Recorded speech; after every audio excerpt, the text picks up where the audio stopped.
The sun blazed high over a quiet southern highway. The air shimmered with heat as cars rolled past the faded sign Mary's Diner, home of the best pancakes in town. Inside, the small town bustle was calm, coffee cups clinking, bacon sizzling, and the scent of maple syrup hanging in the air. At a corner booth sat a tall black man in a crisp gray suit, silent, scrolling his phone. He looked too polished for this place, a stranger in a diner full of regulars. Across the counter, the waitress, mid-30s, brown curls tied back. Name tag reading. Tasha noticed the way people stared at him. She didn't like it. Then the door burst open. 2 local police officers stormed in, boots heavy on the tiles. "Sir, we've had reports of a suspicious individual fitting your description." One barked, hand resting on his holster. The diner went silent. Forks froze midair. The man looked up calmly. "I'm just eating breakfast." "License and ID," the officer demanded. He didn't move. "On what grounds?" The second cop sneered. "You want to make this hard, huh?" That's when Tasha's voice sliced through the air, firm, fearless. "He's a paying customer. You don't barge in here harassing people." "Ma'am, stay out of this," one warned. But she didn't. She stepped between the man and the officers, palms out. "You want to check someone's ID, start with the ones spreading lies outside." The officers glared, muttering into their radios. Tasha's heart pounded. Everyone watched. The suited man stayed silent, eyes fixed on her, a flicker of respect in them. After a tense pause, the lead officer spat. "Fine, we'll be back." They stormed out, the diner buzzing with whispers. Tasha turned to the man. "You okay?" He smiled faintly. "I am now." She shrugged. "Nobody deserves that." He studied her, calm, curious, like he was memorizing her words. Then he left $100 bill on the table and walked out without another word. Tasha stared after him, confused. She didn't know the man she just defended was one of the most powerful black CEO in America, and tomorrow he'd walk right back into her diner. But this time, everything would change. Morning sunlight poured across the parking lot like gold. Mary's Diner looked the same, but something in the air had shifted. Tasha wiped the counter, humming to the radio. But her mind wasn't on the song, it was on him, that man in the gray suit, the way he spoke, the way he looked at her before walking out. Her coworker leaned over. "You still thinking about yesterday?" Tasha scoffed. "Please, I deal with rude cops every week. Just didn't like the way they treated him." "You sure? 'Cause you've been refilling that same coffee cup for 10 minutes. Before she could respond, a convoy of black SUV rolled to a stop outside. The glass doors rattled from the engine hum. Every head in the diner turned. "What in the world?" Someone whispered. Doors opened. Bodyguards in black suits stepped out, scanning the lot with earpieces. Then, from the back seat, the man in the gray suit emerged. This time, he wasn't just polished, he was commanding, confident, surrounded by power. Tasha froze mid-step. "It's him." She muttered. The bell above the door chimed softly as he entered. The diner that once mocked him now fell silent, not from judgment, but awe. He walked straight to the counter, eyes locked on Tasha. "Good morning," he said. "Do you remember me?" Her voice stumbled. Yeah, from yesterday. You all left in a hurry." He nodded, a small smile on his lips. "Yes, I had a few things to take care of." Outside, cameras began flashing. News vans pulled up. Reporters shouted questions through the windows. Someone in the diner gasped, Is that Amarian Leclerc?" The name hit like thunder. Phones came out instantly. Murmurs rippled. Tasha blinked. "Wait, the Amarian Leclerc, the billionaire, the one who owns Leclerc Holdings." He simply nodded. "And yesterday, you stood up for me when no one else did." She swallowed, eyes wide. I didn't know who you were." "That's the point," he said gently. "You didn't need to." He turned to the crowd, his tone calm, controlled, powerful. "Yesterday, your police officers humiliated a man because of his skin. Today, I came back to show you who that man truly is." He snapped his fingers. 2 aides walked in, handing envelopes to the diner owner and every staff member. Tasha stared at hers. It was thick, embossed with gold. "What is this?" she asked quietly. "An invitation." He replied, "To a new beginning." She opened it. Inside was a check for $250, 0, and a note, "For courage, for decency, for being human." Tasha's eyes filled with tears. I can't take this. "You already earned it," he said. Suddenly, the same two police officers from yesterday burst in, flustered, pretending to smile. "Mr. Leclerc, we, didn't know it was you, sir," he turned, gaze cold as glass. "You didn't need to know who I was. You just needed to know what respect looks like." The crowd fell silent again. He stepped closer, his voice low but razor sharp. "Yesterday you threatened me in front of witnesses. Today, you're standing in front of the county attorney. Say one more word, and you'll see yourself on the other side of the badge." The officers paled. One stammered, "We were just following." "No," he cut in. "You were following prejudice. That ends now." He turned back to Tasha. "I'll see you again," he said softly, "but next time it won't be as your customer." Her voice trembled. "Then, as what?" He smiled faintly. "As your investor." And with that, he walked out, sunlight catching his suit as cameras exploded outside. The diner erupted gasps, cheers, disbelief. Tasha stood frozen, envelope clutched to her chest. She had no idea that what she did yesterday, a simple act of courage, had changed not just her day, but her destiny. The next morning, sunlight flooded through the wide diner windows, bright, golden, merciless. The same place that smelled of burnt coffee and scrambled eggs yesterday was now swarming with cameras, microphones, and reporters. "Ma'am, over here, were you the waitress who stood up to the cops? Did you know who he was? Tasha, one look this way, please." Tasha stood frozen behind the counter, her trembling hands wrapped around a half-cleaned coffee mug. She hadn't slept all night. Her phone had exploded with calls, messages, and thousands of notifications, all from strangers calling her a hero. But she didn't feel like one. All she could see in her mind was that moment, the sound of the officer shouting, the billionaire's calm face as he was being searched, and her own voice breaking through the tension. Leave him alone. He didn't do anything. Now it was everywhere. The entire world had watched her moment of courage, the confrontation, the defiance, the slap of truth echoing through a diner full of silence. Outside, the news vans lined up along the curb. The small town diner had become a global headline. Tasha looked up at the TV screen above the counter. The morning news anchor was speaking fast, excitement in her voice. "Breaking news, the man falsely confronted by police at a local diner has been identified as Marion Leclerc, CEO of Leclerc Global Industries, one of the most powerful black billionaires in the country, and sources confirm he's returning to that same diner today." The mug slipped from Tasha's hands and shattered on the floor.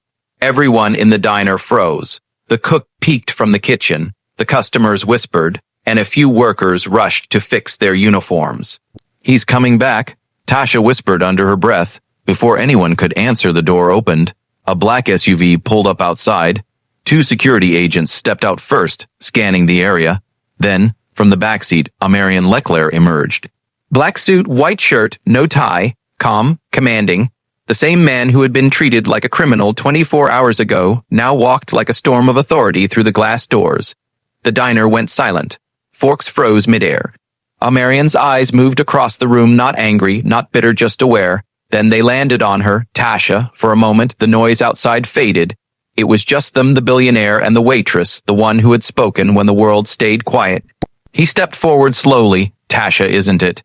His voice was calm, deep, every word deliberate. She nodded, her voice trembling. "Yes, sir. You stood up when everyone else sat down," he said, his gaze steady. "You didn't know who I was. You didn't need to." Her eyes glistened. "It was the right thing to do." He gave a faint smile, small but real. "The right thing," he repeated almost to himself. "That's rare these days." Then he turned to the manager, the same man who had told her to mind her place yesterday. "I believe you fired her after the incident," Marion said, his tone icy calm. The manager swallowed hard. "Yes, sir, it was a misunderstanding. Rehiring her won't be enough." Marion interrupted. "You'll be hearing from my legal department by the end of the day." Reporters gasped. Cameras clicked. The manager turned pale. Then Marion looked back at Tasha. "I'm not here for revenge," he said quietly. "I'm here because I believe integrity deserves recognition." He reached into his jacket, pulled out a sleek black envelope, and placed it on the counter. "This is for you." Tasha frowned, confused. "What is it?" "An offer," he said, "to work for me, head of ethics and training at Leclerc Global. You'll help us teach people what you showed the world, that courage doesn't need permission." The diner was dead silent. Even the news crews didn't speak. Tasha stared at him, the billionaire she'd defended, now offering her a new life. Tears welled in her eyes. "Sir, I don't know what to say." "Say yes," he replied softly. She laughed through her tears, nodding, overwhelmed. "I don't even have a suit," she whispered. He smiled, turning toward the door. "Then we'll buy you one." As he walked out, sunlight hit the glass and reflected off his watch like a flare of redemption. The crowd outside cheered. Reporters shouted questions, but Tasha didn't hear them. She just stood there, heart racing, realizing her life had just changed forever. Because yesterday she was a waitress fighting for respect. And today, she was the woman who caught the attention of a billionaire, not with beauty, not with status, but with courage. The camera zoomed in on her tearful smile as she whispered to herself, "Sometimes the smallest stand becomes the loudest change." The morning sun spilled across the quiet diner, washing the cracked tiles in gold. The smell of burnt coffee still lingered after the chaos of the night before. The waitress, still shaken but standing tall, replayed the scene in her head.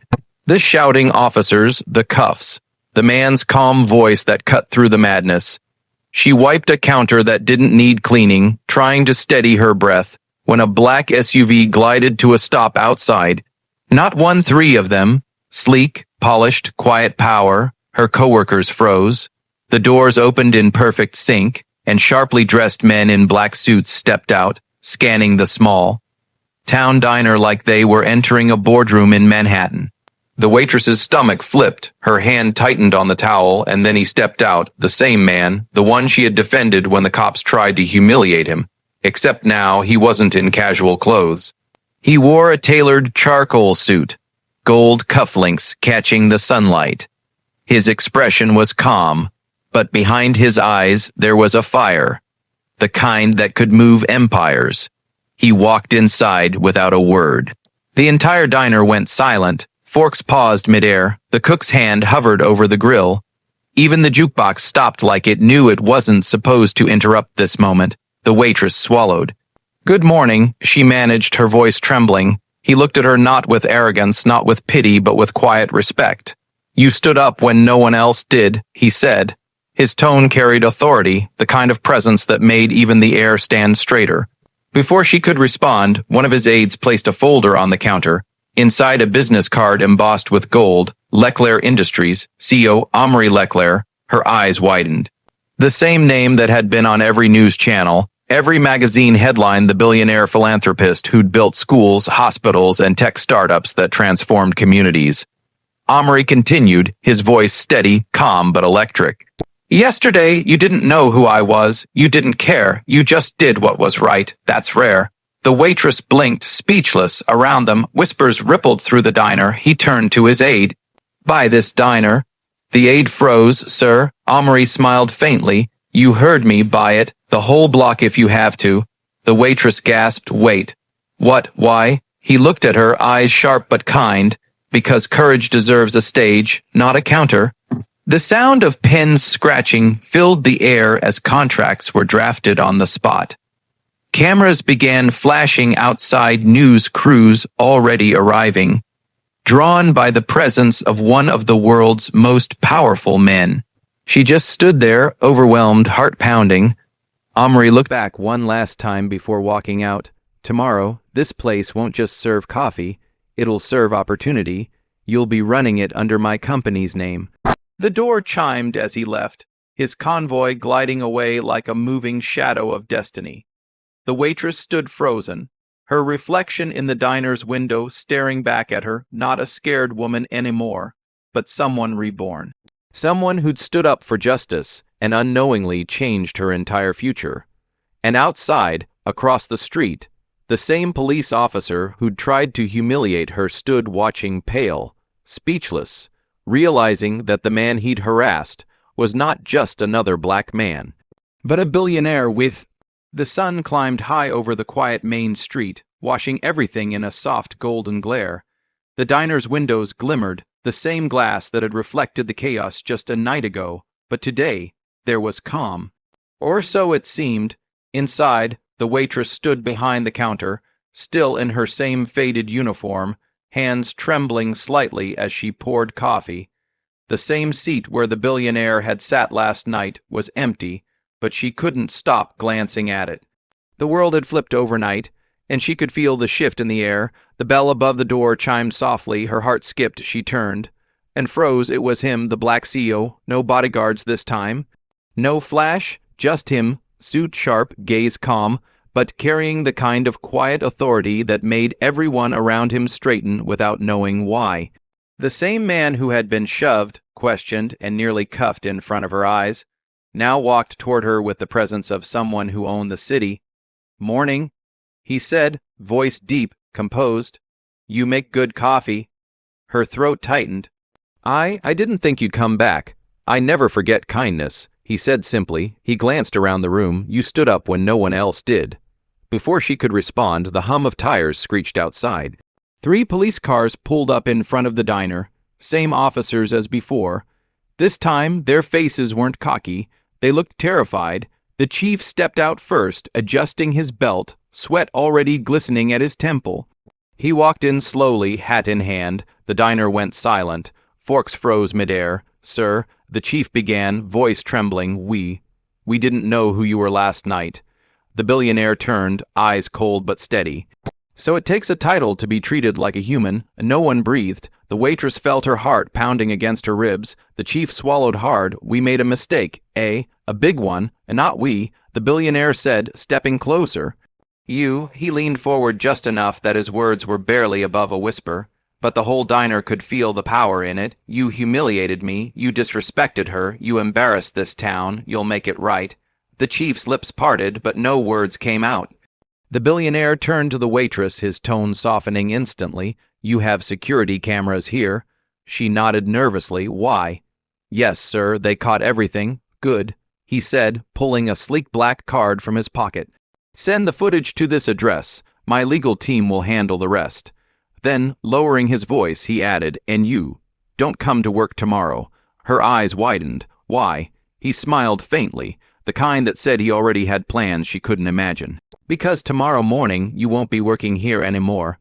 The diner erupted in whispers as he walked out the door. Cameras clicked. News vans had already begun to pull up at the edge of the street. Someone must have leaked it.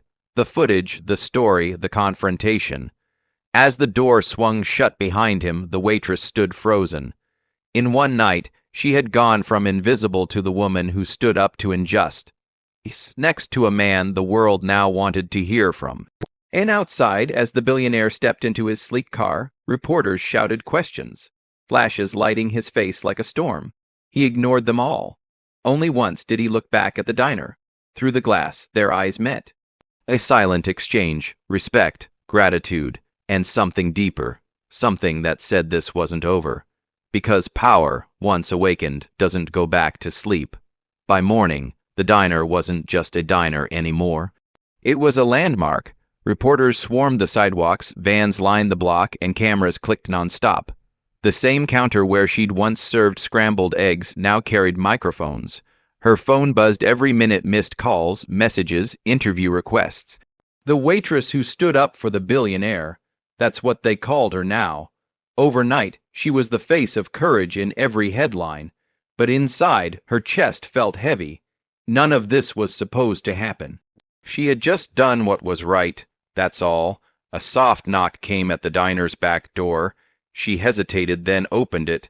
It was him again, the black CEO, dressed down this time, no suit, just a plain black shirt and sunglasses. His presence still carried the same quiet gravity, but his eyes were softer, tired maybe. "Can we talk?" he asked. She nodded slowly, letting him in through the back, where the chaos of the press couldn't see. They sat in the storage room, the same space that smelled of coffee beans and old wood. He looked at her for a long moment before speaking. "You've been on every channel," he said finally. "You stood up to something most people would have looked away from. You changed the conversation." She laughed nervously. "I didn't mean to start anything. I just..." Couldn't watch it happen. That's the difference. He said quietly, "Good people never mean to change the world. They just do." For a moment, silence filled the room. Then his phone buzzed. He glanced at the screen, his expression shifting. "They're spinning it." He muttered, "The officers are leaking stories, calling it a misunderstanding, saying I was aggressive." Her heart dropped. "What? That's not true." "There were people here, the cameras." He looked up. "They've been erased." "What?" "Someone got to the security footage," he said, standing up sharply. "The diner's servers were hacked. All video files wiped clean last night." She froze, her pulse racing. Who would? He cut her off. People with something to lose. Outside, shouts echoed, cameras flashing through the windows again. A voice yelled, "There he is." The billionaire looked out the window, jaw tightening. "I didn't want to involve you in this mess," he said, heading for the back door, "but now you're part of it. They're going to come after you next." Her throat tightened. "What do you mean?" "They'll say you lied, that you helped fake it. They'll destroy your name to protect theirs." Her eyes glistened. "What am I supposed to do?" He turned, looking at her with quiet fire. "Stand your ground, like you did that night." And then he was gone, walking straight through the crowd, through the flashes, through the shouting journalists who called his name. Hours later, the first wave hit. News anchors questioning her story. Online threads calling her an attention seeker. Anonymous accounts posting fake photos, edited clips. Her small diner life was collapsing under the weight of lies. By evening, she sat on her couch, staring blankly at the TV. Her face was everywhere, but the truth wasn't. Her phone buzzed again. Unknown number. She hesitated, then answered. "Stop talking to the press." A cold voice said, "For your own good." The line went dead. Her hands shook. She looked out the window across the empty street where shadows stretched under streetlights. A black car sat parked at the corner, headlights off, unmoving. Watching, she took a shaky breath. She wasn't safe. Not anymore, but she also wasn't alone.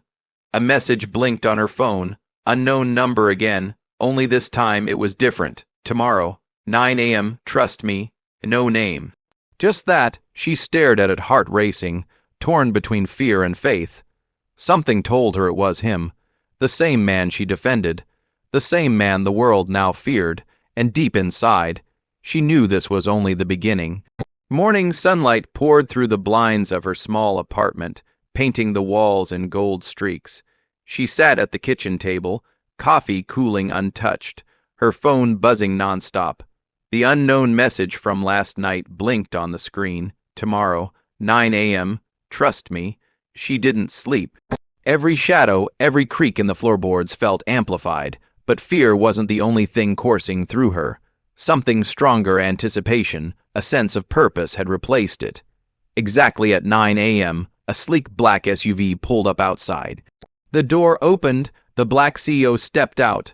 No cameras, no press, just quiet power emanating from him. "Get in," he said, voice low but commanding. She hesitated. I don't know if, trust me," he interrupted, holding the door open again. "We don't have much time." Inside, the car was quiet except for the hum of the engine.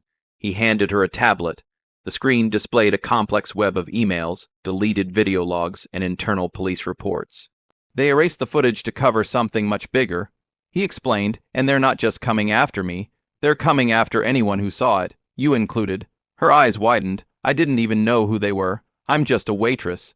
"Exactly why you're dangerous to them," he said with a faint smile. "People like you speak the truth without fear, and that terrifies the ones with power." He tapped the screen. "See these patterns, internal leaks, falsified reports, surveillance tampering. It's a network, police, security, even local officials all protecting the same agenda." She leaned closer, squinting. "So, all of this, the threats, the hacking, the messages, it's just the surface," he interrupted. "They underestimated you. They underestimated us." The SUV stopped in front of a nondescript warehouse. He led her inside, security cameras and digital locks lining the entrance. "Welcome to the real operations center," he said, "where the truth starts." Inside, analysts and tech experts worked feverishly on monitors tracking suspicious activity. Maps, social feeds, IP traces, everything glowing brightly on screens. She couldn't help but feel a rush. This was nothing like her quiet life behind the diner counter. A young analyst pointed at the screen. "We've traced the deletion attempts. Someone in the city's police cyber division is actively trying to wipe all evidence." The CEO turned to her, "And they'll keep trying. That's why we need you. You witnessed the event. You defended the truth. Your voice is the only uncorrupted one." She swallowed hard. "You want me to fight back?" He met her gaze. "Not just fight. Expose. Show the world what they're hiding, and protect yourself while we do it." Her heart raced. The fear from last night returned, but now it mingled with resolve. Outside, the sun reflected off the warehouse windows, bright, almost blinding. Inside, every screen shimmered with data, evidence, and the stakes of the mission ahead. She realized one thing: defending him at the diner was only the beginning. This fight was bigger than either of them. Bigger than the press, the police, or the corrupted system they were up against. And deep down, she knew the world wasn't ready for the storm they were about to unleash. The morning was blazing bright, sunlight streaming across the city streets, reflecting off glass towers. She followed the CEO through a maze of alleys and side streets, every step echoing on concrete. Police cars patrolled in the distance, unaware she was being guided into the heart of the storm. Inside a high-rise office, floor-to-ceiling windows framed the city below. Monitors lined the walls, displaying live feeds of precincts, street cameras, and hidden alleyways. The air was charged, buzzing with urgency. Analysts typed rapidly, voices overlapping as they tracked suspicious activity. He turned to her. "Today, you stop being a witness. You become a weapon against corruption." She swallowed, her hands shaking slightly. I don't even know how to." "Then you learn." He interrupted. "Fast. Every call, every camera, every deleted report. You'll need to see it, understand it, and expose it. They thought they could scare you. Now, you fight back." One of the analysts handed her a tablet. Red and yellow alerts flashed on the screen. "These are the deletion attempts. Someone's trying to scrub your defense from the police records, right now." Her fingers hovered over the touchscreen. "What if they catch me?" He placed a hand on her shoulder. "They won't, not if you follow the system, not if you trust the truth." Suddenly, a monitor beeped furiously. A live feed showed uniformed officers entering a nearby precinct, flipping through files, erasing evidence. The CEO eyes narrowed. "That's the cyber squad. They're active now. We need to move." The two of them moved into a secure conference room. Bright light poured through the glass, bouncing off polished steel desks. He showed her a map of police communications, surveillance cameras, and internal databases. Lines crisscrossed in red, the network of corruption. "Here," he said, pointing. "They control the flow of information. If we can break this chain, we can stop them from hiding the truth. But it's dangerous. Every move will be tracked." Her pulse raced. "And if I mess up, then everything falls apart. Lives are at stake, including yours." Outside the window, the city hummed with oblivious energy. People walking, cars honking, sunlight gleaming on skyscrapers, all unaware of the invisible war taking place. He leaned in close. "You defended me at that diner. You stood up to the injustice that most people ignore. That courage, that instinct is exactly what we need. Not fear, not hesitation, resolve." She took a deep breath, her eyes scanning the bright monitors. Faces of corrupt officers, flashing alerts, data streams. It was overwhelming, but she felt a strange clarity. She was no longer just a waitress. She was a guardian of truth. "All right," she said, her voice steady now. "Show me what to do." The CEO smiled faintly. "Good, because the first target is already moving. They think they're covering their tracks, but they don't know we're watching every move. And they certainly don't know you're ready to fight back." Every monitor flickered with activity. The room bathed in fluorescent light, highlighting the determination on her face. Bright, clear, sharp, she looked nothing like the frightened waitress from yesterday. Today, she was the eye of the storm, the spark that would ignite justice. The analysts watched as she tapped through encrypted logs, tracing officers' paths, mapping evidence, and preparing to strike at the heart of corruption. Every second mattered, every click counted. Outside, the city continued to shine under the midday sun, but inside the high-rise, a quiet war was brewing, and in the center of it all, a black woman who had refused to bow to fear, standing tall, ready to bring the truth into the light.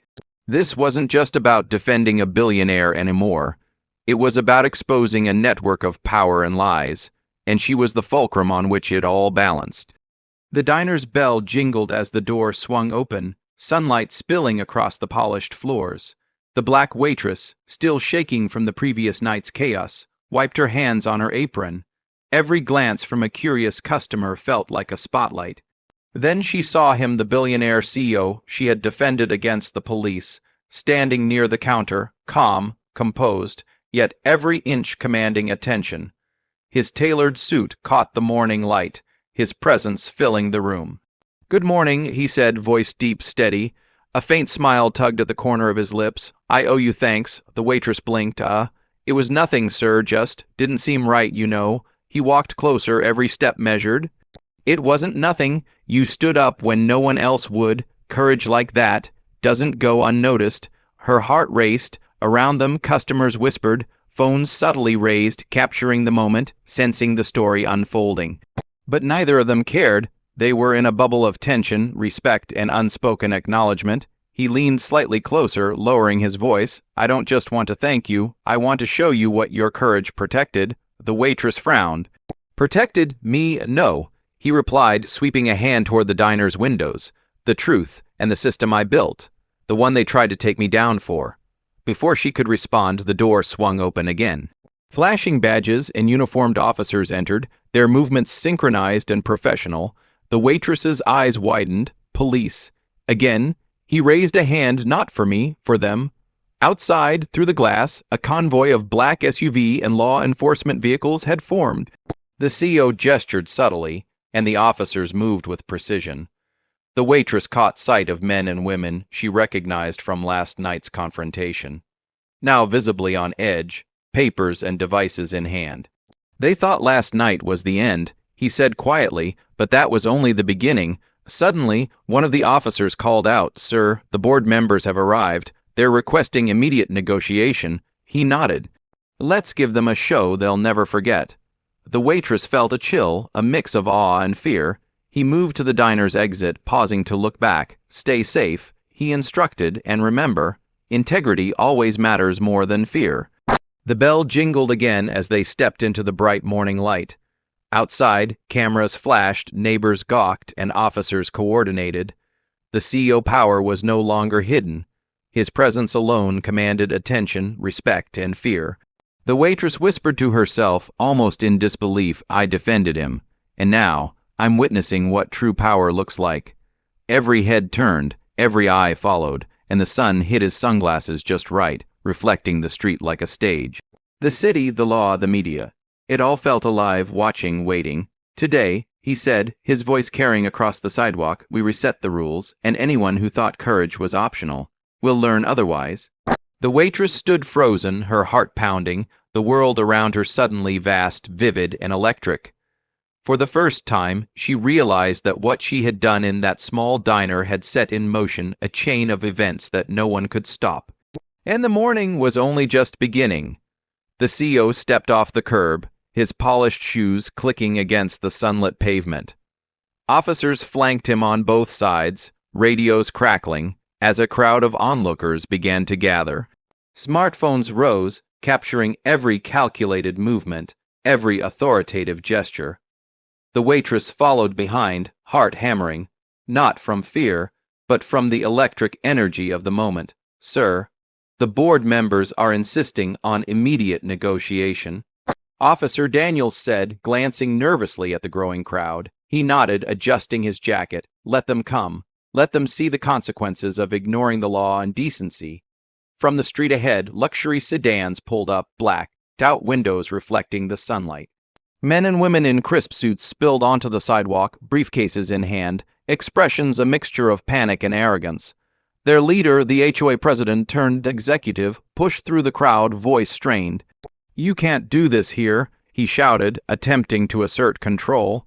"This is public property. This is—" The CEO raised a hand, and the crowd hushed, the weight of his presence undeniable. "You can't do anything anymore," he said, voice resonating with calm authority. "Your contracts, your excuses, your lies, they end today." One executive tried to argue, flustered. "Sir, these are delicate negotiations." He cut him off with a sharp glance. "Delicate? Your actions burned my neighbor's home, trashed his property, ransacked his peace, and now you call this delicate? No. This is accountability." Behind them, the waitress watched, feeling the gravity of every word. She had defended him once in a diner. But this was a masterclass in courage, strategy, and raw influence. The CEO assistant, Malik, stepped forward, holding a tablet. "Sir, legal's ready.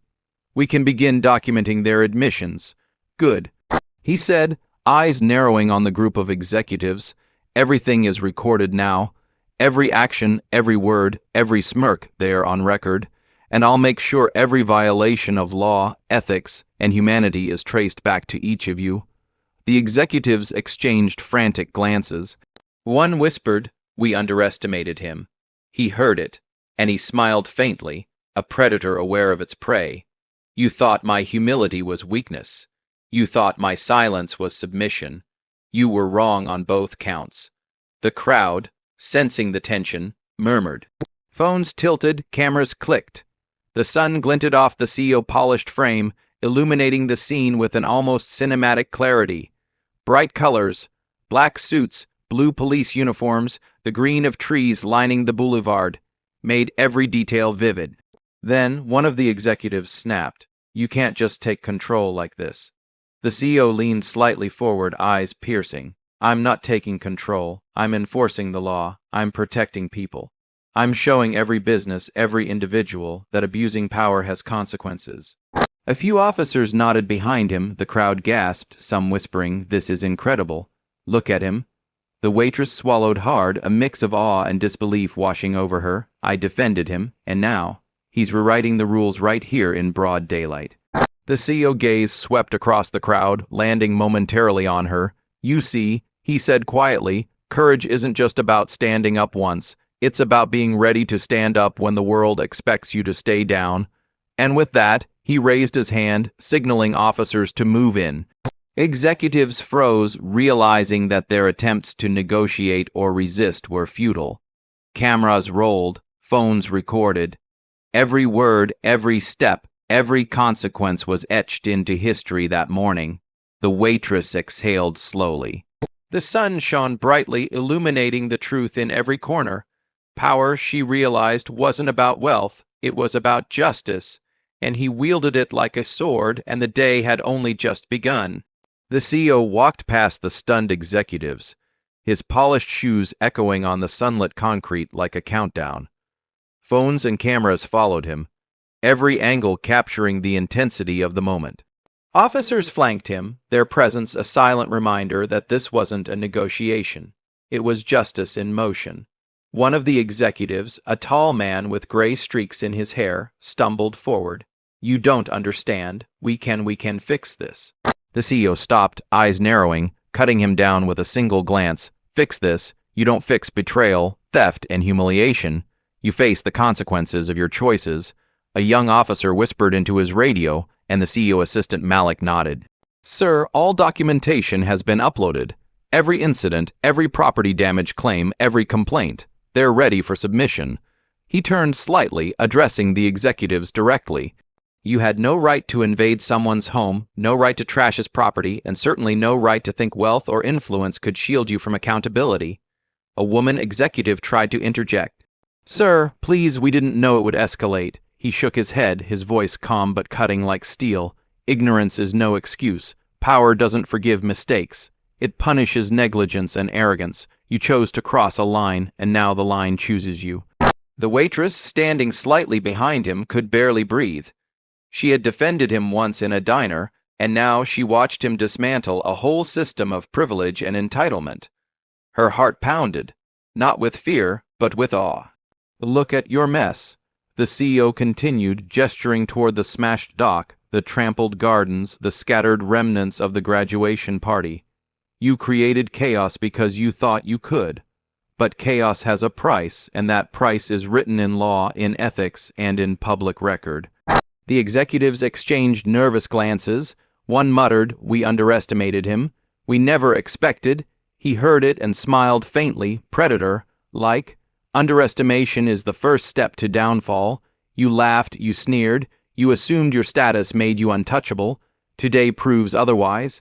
The officers moved forward, guiding the executives gently but firmly. Cameras captured every moment. The tension, the fear, the undeniable sense of justice prevailing in the bright, sunlit street. The CEO paused, looking directly at the young waitress. "Remember," he said, his voice steady, commanding, "courage isn't about being fearless. It's about standing when fear surrounds you, when the world expects silence. You've seen it once, and now you know what it looks like in action." The executives were escorted into black SUV, their faces pale, their hands trembling. Phones recorded their every reaction. The sun reflected off the vehicles and the nearby water, creating a dazzling display of clarity and focus. He watched them leave, then turned back toward the crowd of onlookers. "Let this day be remembered," he said loudly. "Power is earned, respect is demanded, and accountability is non-negotiable." Applause broke out from the bystanders. Phones continued rolling, news crews filming every angle. The waitress whispered, almost to herself, "I defended him, and he's rewriting the rules for everyone." The CEO smiled faintly, a quiet acknowledgement of the truth she had just realized. Then he walked toward his sleek black SUV, the bright daylight illuminating every detail of the scene. Justice served in full, raw, undeniable clarity. The officers flanked him as he entered the vehicle. The engine roared, the SUV gliding forward while cameras continued filming. The day was far from over, but one thing was clear. Power, when combined with courage and justice, couldn't be ignored. And in that sunlight, with the world watching, the billionaire CEO had just shown exactly what it meant to defend what's right, and to make every injustice pay. The SUV rolled to a stop at the edge of the lake, sunlight glinting off the water, bright and sharp.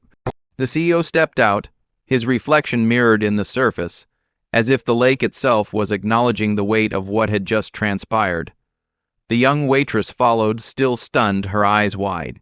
I can't believe it," she whispered. "You just took them down." He turned toward her, calm but commanding. "Not just them.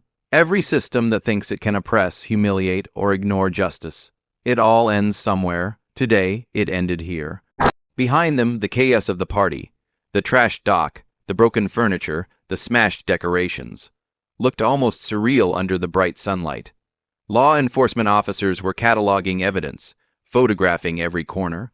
A news crew hovered nearby, capturing every frame. The CEO phone buzzed. He glanced at it and nodded toward Malik. "Everything's been processed. Every claim submitted. Every violation documented. They'll face the fines, the lawsuits. Everything they tried to hide is now public record." One of the HOA members, an older man with a panicked expression, stepped forward, hands raised. "Please, we can settle. We didn't mean." The CEO cut him off with a quiet but cutting tone. "You don't get to mean, you get to answer. You chose to violate someone else's peace, their property, and their dignity. Now you pay the price." The young waitress finally found her voice, and the people who helped them, the ones who didn't stop it.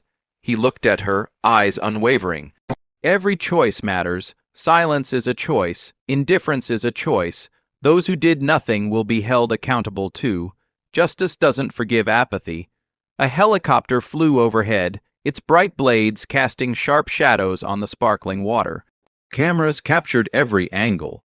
The destruction, the accountability, the undeniable power shift. The CEO walked to the edge of the dock, bright sunlight reflecting off the rippling water. He paused, letting the scene sink in, then turned to the group of officers and journalists. "Let this be a lesson," he said, voice firm and resonant. "No matter how small or large, every act of injustice has consequences, and no one is untouchable." He gestured toward the ruined mansion, now quiet except for the evidence of chaos left behind. "The damage you did, it's not erased, but it's documented, and more importantly, he said, locking eyes with the camera, it's justice in motion. For the first time, the powerless have a voice, and the powerful, if they misuse their power, have a reckoning waiting. The crowd murmured, whispers of awe and disbelief spreading. Reporters typed frantically, cameras flashed relentlessly, and the young waitress realized the magnitude of what she had witnessed. She had defended a man she didn't know, but now she had seen the full force of courage combined with authority. The CEO turned once more to the lake, the sunlight creating a halo around him. He lifted his hand slightly, almost as if acknowledging the triumph of truth. Then, without a word, he walked toward his sleek black SUV. The officers flanked him, the young waitress trailing a step behind. Cameras followed every move. The engine roared to life, the vehicle gliding forward while sunlight danced across the shattered remnants of entitlement and arrogance. As the SUV disappeared down the driveway, the CEO voice carried faintly over the comms to his team, every injustice documented, every wrong exposed. Today, we didn't just win a case. We restored order, dignity, and accountability. The young waitress exhaled slowly, feeling the weight of the day. I defended him, and I just watched him rewrite what power looks like. The CEO glanced at her one last time, a small, calm smile on his face. Remember this, courage matters, action matters, and justice. Justice always finds its way. The cameras captured the final shot. The sun glinting over the lake, the destroyed dock in sharp contrast, and the SUV disappearing down the road. A symbol of victory, justice, and the unstoppable power of standing for what's right. The headlines the next day would read, Black CEO and Courageous Waitress Expose HOA Corruption, Justice Restored. And for everyone who witnessed it, live or online, one truth remained clear. Power paired with integrity could shake the world. Fade out.